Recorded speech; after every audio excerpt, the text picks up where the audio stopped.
Done. Hi, Nancy. Thank you so much for taking my call. I know you're Hi, busy, Ellen. but I have a couple of questions. I'm a nurse. I'm not on the front lines, but I do have to go out and see a client at home, once or twice during this time. And it really has me concerned because I know I have a living will somewhere in my box of papers in my office. But because of the quickness of this illness and how people go into the hospital and sometimes they don't come back, I need to know what I need to do to get my life in order. I want my kids to know what I want, what I need. Do I want to be resuscitated, that kind of thing. And I don't know what documents I need exactly. I was wondering if you could clarify a few things for me. I'm happy to, Ellen. And as you know, we've talked about this.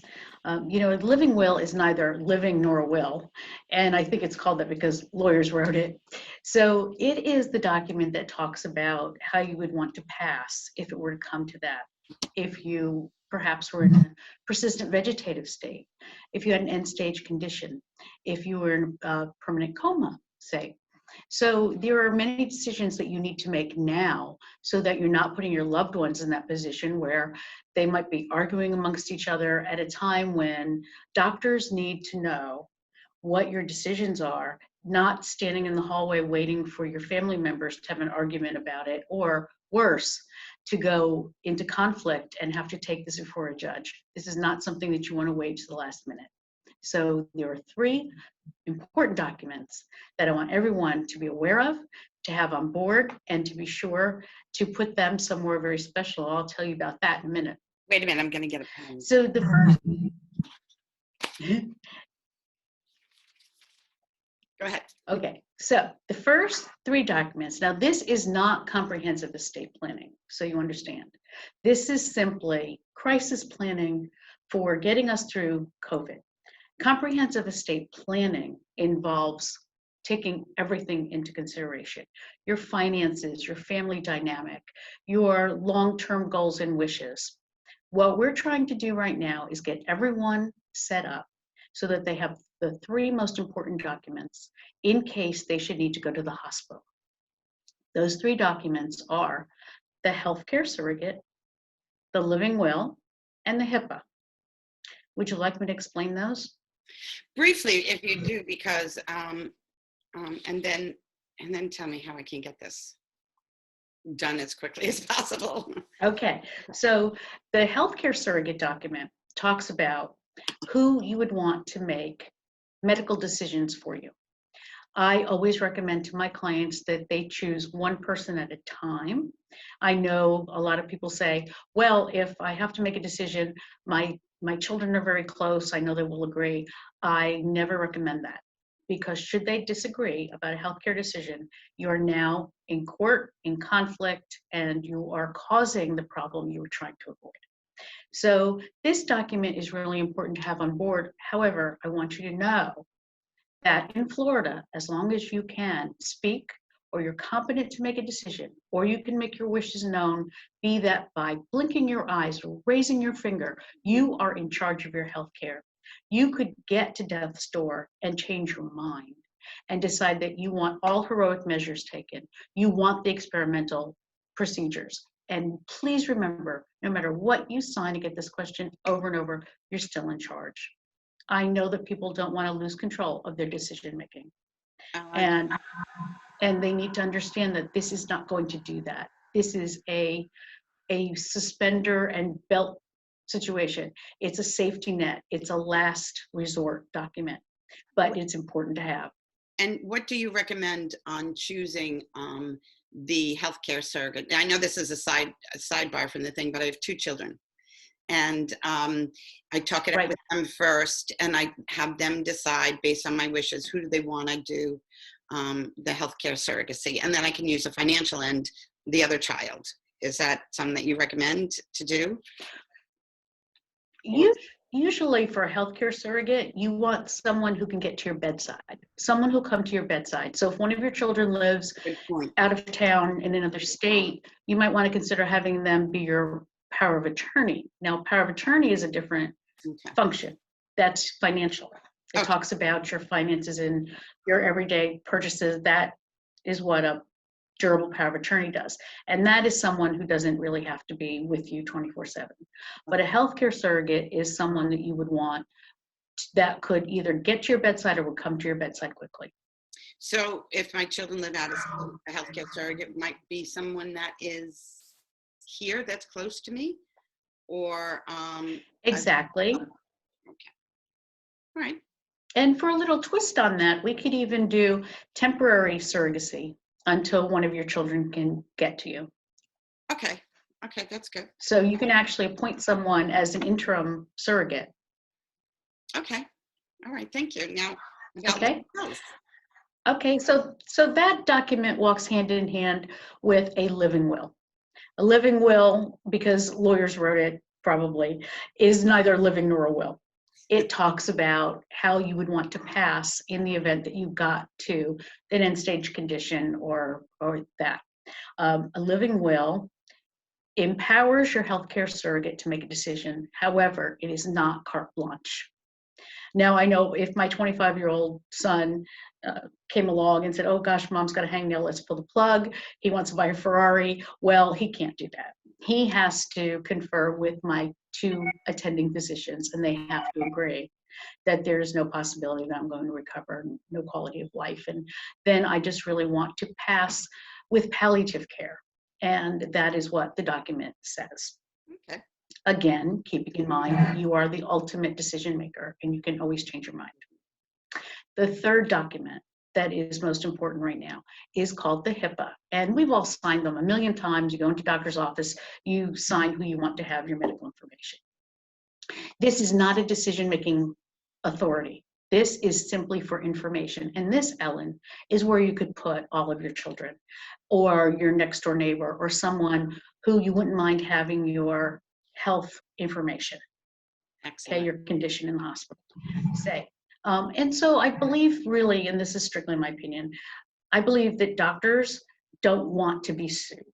They don't want to interpret your documents. They didn't go to school for that. They are not lawyers, and they don't want that on their shoulders. They simply want to know, in as simple terms as possible, who they're allowed to talk to, who can make a decision for you, and they are not going to be on the hook if they talk to the wrong person. That's all it is. I keep the documents as simple as possible.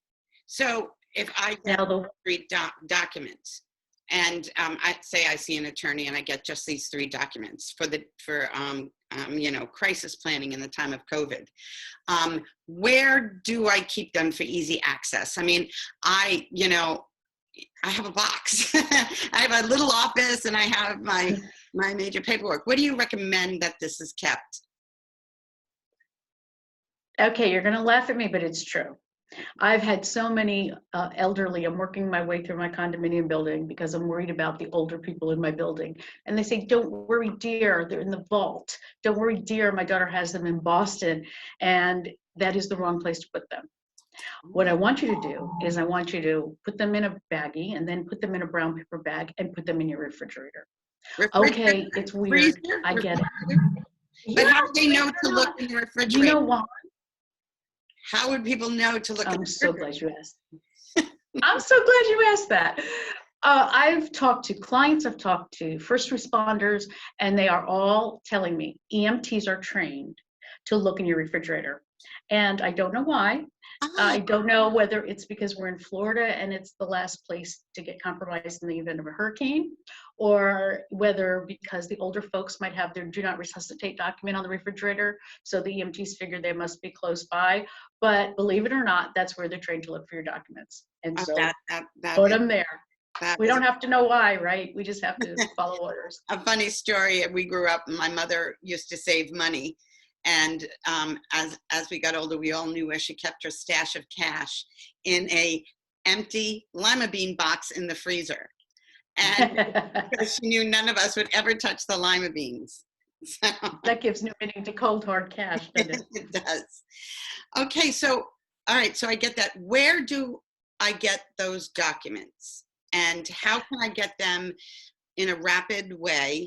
And then going further, I would, if I needed to get financial power of attorney and all that, then I would go make an appointment for you as an attorney and set up a different appointment. But how would I get those 3 documents in place at this time?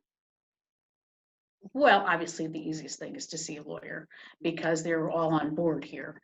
What I've been doing is a lot of live Facebooks. And so I've been walking people through the healthcare surrogate document. So if there's anyone who needs it, who can't get to a lawyer or can't afford a lawyer, I have never really left anyone.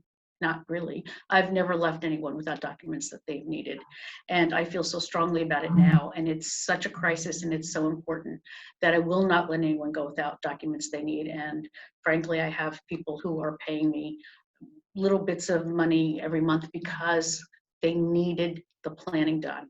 And so I will work with people, but by all means, the easiest thing to do is see a lawyer. Please, please, please do not download the documents That's from what I a was legal going to ask. service. I know a lot of people say, oh, it's easy to do, just go online and download your documents. And I thought, legalese, that's not my bailiwick. I'd rather leave it to the expert. I've had so many stories. In fact, a couple came to me not long ago.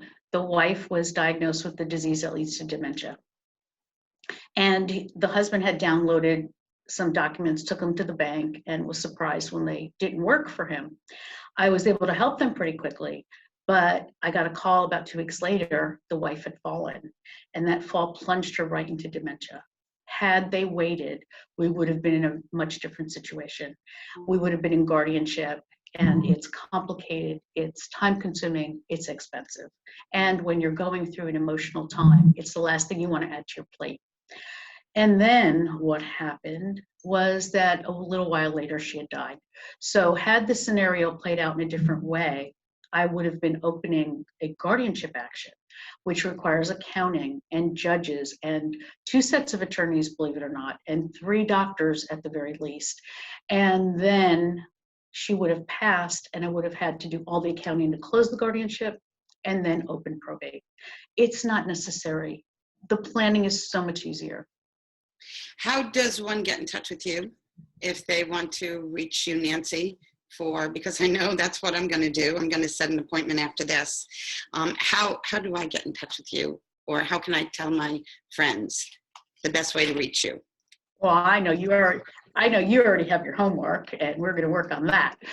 My phone number is 772-222-7979. Or they can reach me at nancy@ferrarolawpalmbeach.com. Okay. And I can send you that information, or we can scroll it out. Or Would you send it to me by email, and I'll certainly pass it off as well. Thank you so much for your time. I'm happy to do that. And please stay safe. It's my pleasure. I'm honored that you listened. You stay safe as well. Bye-bye.